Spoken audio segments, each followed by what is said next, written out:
ಯೋಗಿಯ ನೋಡಲ್ಲಿ ಉಳುವ ಯೋಗಿಯ ನೋಡಲ್ಲಿ. ಯಾವುದೇ ಬೆಳೆ ಇರಲಿ, ರೈತ ಉತ್ತಮ ಫಸಲನ್ನ ಪಡಿಬೇಕಾದ್ರೆ ಪೋಷಕಾಂಶಗಳನ್ನ ಸಮಗ್ರವಾಗಿ ಪೂರೈಕೆ ಮಾಡುವುದು ಅತ್ಯಗತ್ಯ. ಆದರೆ ರಾಜ್ಯದ ಕೆಲವು ಭಾಗಗಳ ಮಣ್ಣಿನಲ್ಲಿ ಸೂಕ್ಷ್ಮ ಪೋಷಕಾಂಶಗಳ ಕೊರತೆ ಹೆಚ್ಚಿರೋದು ಸಂಶೋಧನೆಯಿಂದ ತಿಳಿದು ಬಂದಿದೆ.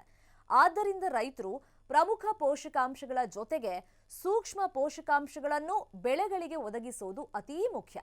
ತರಕಾರಿ ಬೆಳೆಗಳಲ್ಲಿ ಈ ಸಮಸ್ಯೆಯನ್ನ ಹೋಗಲಾಡಿಸಲು ವೆಜಿಟೇಬಲ್ ಸ್ಪೆಷಲ್ ಬಳಕೆ ಅತ್ಯಂತ ಸೂಕ್ತ ಅಂತಾರೆ ಮಣ್ಣು ವಿಜ್ಞಾನಿ ಡಾಕ್ಟರ್ ಅನಿಲ್ ಕುಮಾರ್.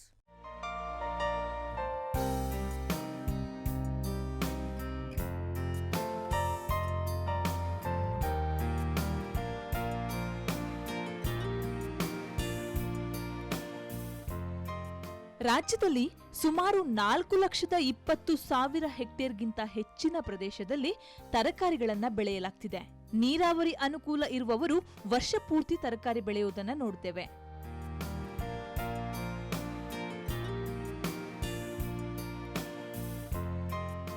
ಇತ್ತೀಚಿನ ದಿನಗಳಲ್ಲಿ ತರಕಾರಿ ಬೆಳೆಗಾರರು ಲಘು ಪೋಷಕಾಂಶಗಳಾದ ಸತು, ಬೋರಾನ್, ಕಬ್ಬಿಣ ಮುಂತಾದವುಗಳಿಂದ ಹೆಚ್ಚಿನ ಹಾನಿ ಅನುಭವಿಸ್ತಾ ಇದ್ದಾರೆ.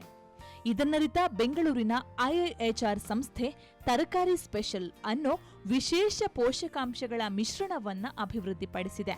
ಇದರ ಬಳಕೆಯಿಂದ ತರಕಾರಿಗಳ ಗುಣಮಟ್ಟ ಮತ್ತು ಇಳುವರಿಯನ್ನ ಹೆಚ್ಚಿಸಬಹುದು ಅಂತಾರೆ ಬೆಂಗಳೂರಿನ ಪ್ರಾದೇಶಿಕ ತೋಟಗಾರಿಕಾ ಸಂಶೋಧನಾ ಮತ್ತು ವಿಸ್ತರಣಾ ಕೇಂದ್ರದಲ್ಲಿ ಸಹಾಯಕ ಪ್ರಾಧ್ಯಾಪಕರಾದ ಡಾಕ್ಟರ್ ಅನಿಲ್ ಕುಮಾರ್.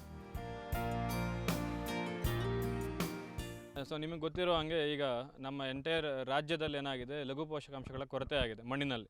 ಸೊ ಅದರಲ್ಲಿ ಮುಖ್ಯವಾಗಿ ಸತುವು, ಬೋರಾನ್ ಮತ್ತು ಕಬ್ಬಿಣ, ಸೊ ಇವೆಲ್ಲನೂ ಕೊರತೆ ಆಗಿರೋದು ಮಣ್ಣಿನ ಪರೀಕ್ಷೆ ವಿಶ್ಲೇಷಣೆ ಮಾಡಿದಾಗ ನಮಗೆ ಕಂಡು ಬಂದಿದೆ. ಸೊ ಅದರಲ್ಲಿ ಮತ್ತೆ ಪುನಃ ಜೊತೆಗೆ ರೈತರು ಏನು ಮಾಡ್ತಾರೆ, ಒಂದು ವರ್ಷಕ್ಕೆ ನೀರಾವರಿ ಇರೋರು 3 ಕ್ರಾಪ್ ತರಕಾರಿ ಬೆಳೆಗಳನ್ನು ತಗೊತಾರೆ. ಸೊ ಅವರು ಪ್ರತಿ ವರ್ಷ ನಾವು ಮಣ್ಣು ವಿಶ್ಲೇಷಣೆ ಮಾಡಲಿಕ್ಕೆ ನಾವು ಸೂಚಿಸ್ತೀವಿ. ಸೊ ಆದರೆ ಅವರು ಮಣ್ಣು ವಿಶ್ಲೇಷಣೆ ಮಾಡೋದಿಲ್ಲ. ಸೊ ಆ ರೀತಿ ಆದಾಗ ಏನಾಗ್ತಪ್ಪ ಅಂತ ಹೇಳಿದ್ರೆ, ಈಗ ತರಕಾರಿ ಬೆಳೆಗಳೆಲ್ಲ ನಮಗೆ ಏನಿದೆ ಕೂಡ ಅಲ್ಪಾವಧಿ, ಅಂದರೆ 30ರಿಂದ 60 ದಿವಸದಿಂದ 120 ದಿವಸಕ್ಕೆ ಎಲ್ಲ ತರಕಾರಿ ಬೆಳೆ ಮುಗಿದೋಗುತ್ತೆ.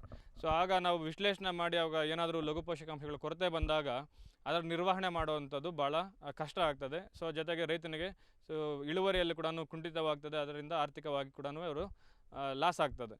ಸೊ ಇಂಥ ಒಂದು ನಿಟ್ಟಿನಲ್ಲಿ ತರಕಾರಿ ಸ್ಪೆಷಲ್ ಅಥವಾ IIHR ಲಘು ಪೋಷಕಾಂಶಗಳ ಮಿಶ್ರಣ, ಸೊ ಅರ್ಕಾ ವೆಜಿಟೇಬಲ್ ಸ್ಪೆಷಲ್ನ ನಾವು ಸಿಂಪಡಣೆ ಮಾಡಿದ್ರೆ ನಮಗೆ ಒಳ್ಳೆ ಇಳುವರಿ ಪಡಲಿಕ್ಕೆ ನಮಗೆ ಅನುಕೂಲ ಆಗ್ತದೆ. ಸೊ ಅದರಲ್ಲಿ ಏನಪ್ಪ ವಿಶೇಷತೆ ಇದೆ ಅಂತ ಹೇಳಿದ್ರೆ, ಇದು ಲಘು ಪೋಷಕಾಂಶಗಳು ಹಾಗೂ ಪ್ರಧಾನ ಪೋಷಕಾಂಶಗಳಾದಂಥ, ಅಂದರೆ ಅದರಲ್ಲಿ ಸೆಕೆಂಡ್ರಿ ಮೈಕ್ರೋನ್ಯೂಟ್ರಿಯೆಂಟ್ಸ್ ಆದಂಥ ಸುಣ್ಣ, ಮೆಗ್ನೀಷಿಯಂ, ಗಂಧಕ, ಇದರ ಜೊತೆಗೆ ಲಘು ಪೋಷಕಾಂಶಗಳಾದಂಥ ಸತುವು, ತಾಮ್ರ, ಕಬ್ಬಿಣ ಮತ್ತು ಮಾಲಿಬ್ಡಿನಮ್, ಬೋರಾನ್, ಇದರ ಒಂದು ಮಿಶ್ರಣವನ್ನು ಇರ್ತದೆ.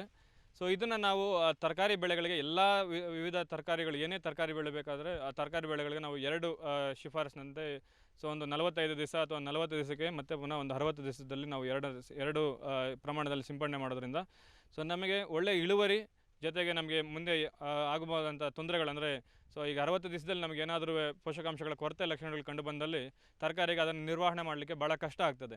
ಹಂಗಾಗಿ ಇದು ಮುಂಜಾಗ್ರತಾ ಕ್ರಮವಾಗಿ ನಾವು ಈ ಒಂದು ಸಿಂಪಡಣೆ ಮಾಡೋದ್ರಿಂದ ನಮಗೆ ಅಧಿಕ ಇಳುವರಿ ಹಾಗೂ ಒಳ್ಳೆ ಅಂದರೆ ಕ್ವಾಲಿಟಿ ಇರುವಂಥ ವೆಜಿಟೇಬಲ್ಸ್, ನಮಗೆ ತರಕಾರಿ ಬೆಳೆಗಳು ಸಿಗ್ತದೆ. ಜೊತೆಗೆ ನಮಗೆ ಸಾಗಾಟನೆ ಮಾಡಲಿಕ್ಕೆ ಕೂಡ ನಮಗೆ ಕೀಪಿಂಗ್ ಕ್ವಾಲಿಟಿ ಅಂತ ಏನು ಹೇಳ್ತೀವಿ, ಅದು ಕೂಡ ನಮಗೆ ಭಾಳ ಚೆನ್ನಾಗಿರುವಂಥದ್ದು ಕಂಡು ಬರ್ತದೆ ಈ ವೆಜಿಟೇಬಲ್ ಸ್ಪೆಷಲ್ ನಾವು ಸಿಂಪಡಣೆ ಮಾಡಿದಾಗ.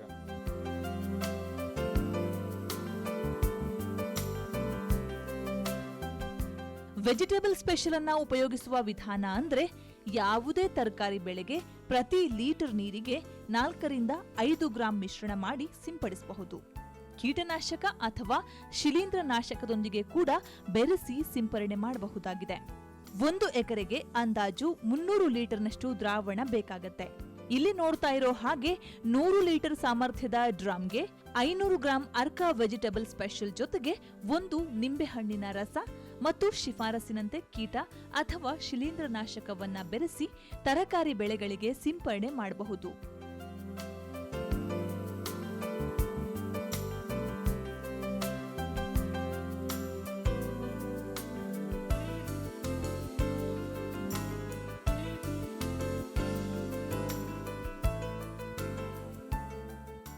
ಈ ಅರ್ಕಾ ವೆಜಿಟೇಬಲ್ ಸ್ಪೆಷಲ್ ರಾಜ್ಯದ ಎಲ್ಲಾ ಕೃಷಿ ವಿಜ್ಞಾನ ಕೇಂದ್ರ, ಭಾರತೀಯ ತೋಟಗಾರಿಕೆ ಸಂಶೋಧನಾ ಸಂಸ್ಥೆ ಬೆಂಗಳೂರು ಮತ್ತು ತೋಟಗಾರಿಕೆ ವಿಶ್ವವಿದ್ಯಾಲಯಗಳಲ್ಲಿ ಲಭ್ಯವಿದ್ದು, ಖಾಸಗಿ ಕಂಪನಿಗಳು ಸಹ ಇದನ್ನ ಮಾರಾಟ ಮಾಡ್ತಾ ಇವೆ.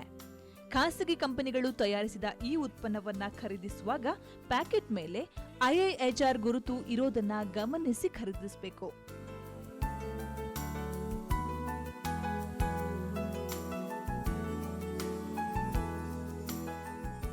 ಹೀಗೆ ಕಡಿಮೆ ಖರ್ಚಿನಲ್ಲಿ ಪೋಷಕಾಂಶಗಳ ಕೊರತೆ ನೀಗಿಸುವ ಈ ಅರ್ಕಾ ವೆಜಿಟೇಬಲ್ ಸ್ಪೆಷಲ್ ಅನ್ನ ತರಕಾರಿ ಬೆಳೆಗೆ ಉಪಯೋಗಿಸಿದಲ್ಲಿ ಇಳುವರಿ ಹೆಚ್ಚಾಗೋದ್ರ ಜೊತೆಗೆ ಗುಣಮಟ್ಟದ ತರಕಾರಿಗಳನ್ನ ಉತ್ಪಾದನೆ ಮಾಡಿ ಒಳ್ಳೆಯ ಲಾಭ ಗಳಿಸಬಹುದು.